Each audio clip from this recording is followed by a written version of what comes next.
Well, good morning, church. This morning, I wanted to focus back on what Pastor Bob preached on this last week. And so we're going to look at 2 Timothy chapter 4, verses 7 and 8. It says, I have fought the good fight. I have finished the race. I have kept the faith. There is reserved for me the crown of righteousness, which the Lord, the righteous judge, will give me on that day. And not only to me, but to all those who have loved his appearing.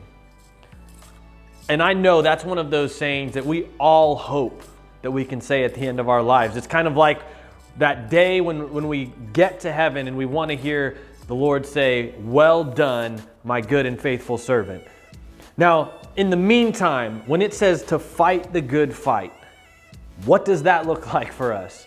I see a lot of people seem to think that means arguing and fighting with the people on Facebook and letting them know how wrong they are. And unfortunately, I've never seen an argument on Facebook change somebody's mind. How weird is that? I don't think that's what this is talking about. This is talking about truly living out this race set before us. This race that we've been talking about through this whole series of Finish Strong.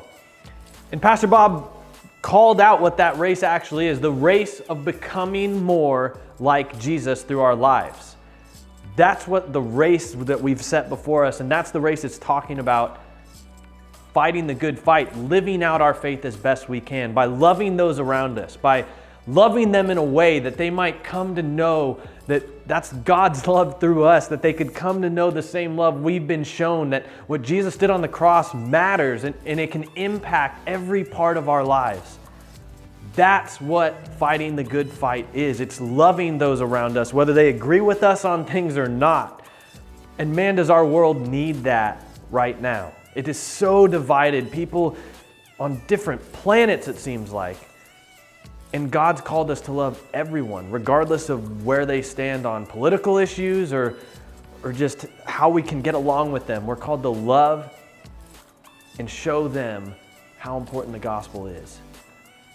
So church, I hope that we continue to fight the good fight and not just argue with people for the sake of winning an argument, but because we love them, showing them God's love. And that does mean sharing the gospel with them, but it means caring about them first and foremost. That's how we're going to be able to truly minister to those around us. We'll see you again next week.